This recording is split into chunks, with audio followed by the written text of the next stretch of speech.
அன்பிற்கினிய நண்பர்களே, கண்காட்சிகள் என்ற தலைப்பில் என் மனதில் எழும் சில கருத்துக்களை பதிவு செய்கிறேன்.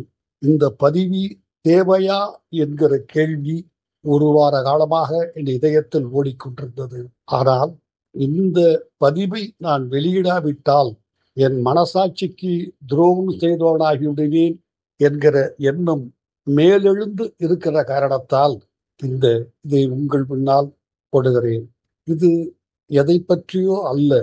இசையமைப்பாளர் திரு இளையராஜா அவர்களுக்கு தமிழ்நாடு அரசு எடுத்த அவருடைய சேவையை பாராட்டி அரசு செலவில் எடுக்கப்பட்ட பாராட்டு விழா நிகழ்ச்சிகள், அது தொடர்பாக உரையாடல்கள், அதனுடைய தரம், இவைகளை பற்றி ஆராய்வதுதான் என்னுடைய நோக்கம். இதை தவிர்க்க முடியாது என்று நான் மிகுந்த பணிவோடு கருதுகிறேன். இதில் மிகச்சிறந்த முறையில் அழகாக கண்ணியமாக பேசியது தமிழ்நாட்டினுடைய மாண்புமிகு முதலமைச்சர்.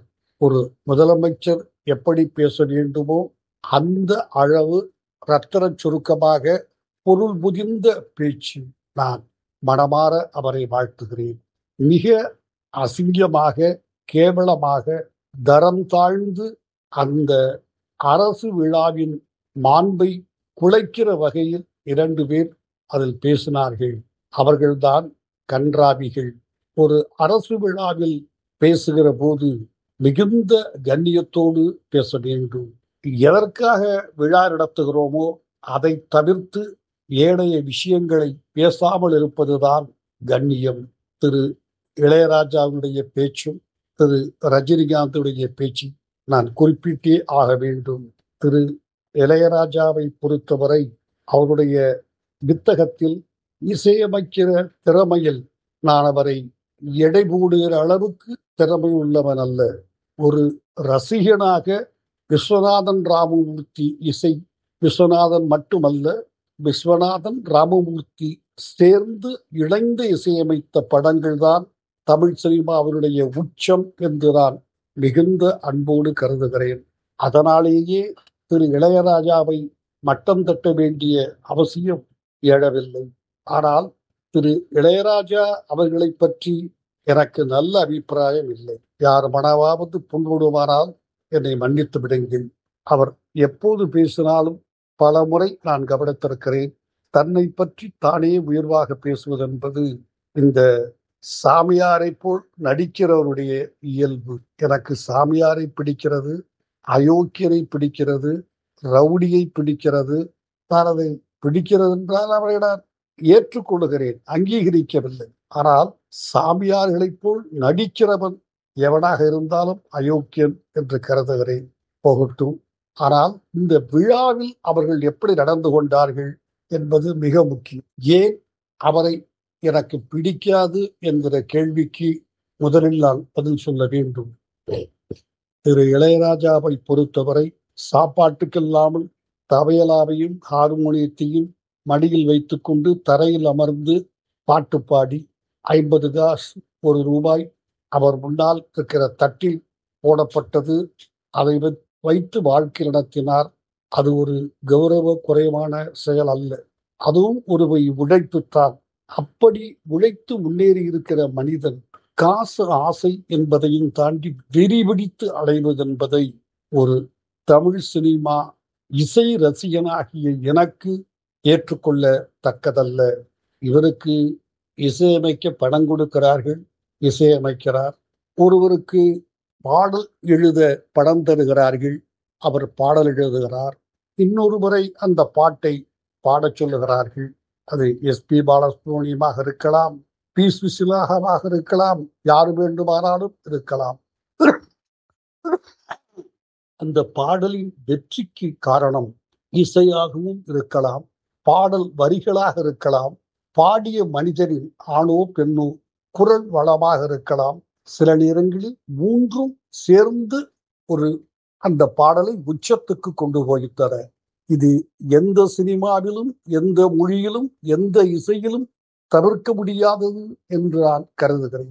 ஆனால் தான் இசையமைத்து பணம் வாங்கிவிட்ட பிறகு அந்த இவருக்கு பணம் கொடுத்த படத்தின் அதிபர் அந்த பாடலை இன்னொரு படத்தில் பயன்படுத்திக் கொள்ளலாம் என்று அனுமதி கொடுத்தாலும் கூட, இல்லை, நான் தான் அந்த பாடலுக்கு முழு உரிமை உள்ளவன் என்று இதுவரை ஒரு 6 வழக்குகள் போட்டிருக்கிறார்.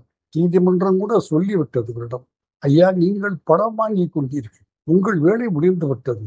இன்னொருவன் பணம் வாங்கி கொண்டு பாடினான், இன்னொருவன் பாடல் காசை வாங்கி கொண்டு ஒரு பாட்டை உற்பத்தி செய்து கொடுத்தான் கவிஞர், எப்படி இது உங்களுக்கு சொந்தம் என்று நீதிமன்றம் இவர் தலையில் குத்திவிட்டது. அவர் திருந்துகிற விதமாக இல்லை, காசு மேல் இருக்கிற வெறி என்றே நான் கருதுகிறேன். வாழ்க்கையின் கீழ்நிலையிலிருந்து மேலே வருகிறவர்களுக்கு இந்த அளவுக்கு காசு மேல் வெறி இருந்து நான் இதுவரை கண்டதில்லை. எஸ்பி பாலசுப்ரமணியம் ஒரு சாதனையாளர், பல்வேறு மொழிகளிலே பாடியவர், தனக்கென ஒரு அங்கீகாரத்தை பல்வேறு மொழிகளில் பெற்றுக்கொண்டவர். இவர் இசையமைத்த பாடல்களையும் பாடியிருக்கிறார். அதை ஒரு கச்சேரியில், திருமண விழாவிலோ ஒரு மேடையிலோ பாடினால், எஸ்பி பாலசுப்ரமணிய ஆகிய நீ அந்த பாடலை திரைப்படத்தில் பாடியிருந்தாலும் கூட அந்த இசை என்னுடைய இசை, எனக்கு நீ அந்த பாடலை பொதுவெளியில் பாடினால் பணம் தர வேண்டும். இப்படி ஒரு அசிங்க புத்தி உள்ள மனிதன் இருக்க முடியுமா? போகட்டும், இருக்கிறார். எஸ்பி பாலசுப்ரமணியம் தாங்கிக் கொள்ள முடியாத ஒரு அதிர்ச்சியை அடைந்தார். அவர் சினிமாவில் பாடி வெற்றி பெற்ற பல பாடல்களை ஒரு இசை நிகழ்ச்சியில் பாட முடியாமல் போனது. இவர் அந்த நிலையை ஏற்படுத்தினார். இவர் யார் என்பதற்கு ஒரே ஒரு விஷயம் சொல்லுகிறேன், அல்லது 2. நான் இவரை ஏன் நம்ப மறுக்கிறேன் என்றால், இந்த சிம்பனி இசைக்கு இப்போது இசையமைத்து விட்டார். வாழ்த்துக்கள். ஒரு 7-8 ஆண்டுகளுக்கு முன்னாலேயே நான் இசையமைத்து விட்டேன், பிரமாதமாக வந்திருக்கிறது, ஏற்றுக்கொண்டு விட்டார்கள், எல்லோரும் எழுந்து நின்று கைதட்டினார்கள் என்று இந்த மனிதர் பேட்டி கொடுத்ததை நான் என் காதுகளால் கேட்டேன். பின்னர் வெளியிடப்படும் என்று சொன்னார். அதை அவர் மறந்துவிட்டார். தமிழ்நாட்டில் இவர் பேசியதை கேட்டவர்களும் மறந்துவிட்டார்கள். தமிழ்நாட்டின் சாபக்கேடு, வேற என்ன சொல்ல. இப்போது திரும்பவும் சிம்பனி இசையமைத்தார், வாழ்த்துக்கள். ஆனால் 8 ஆண்டுகளுக்கு முன்னால் ஒரு பொய்யை சொல்ல வேண்டிய அவசியம், அதை அதோடு விட்டுவிடுகிறேன்.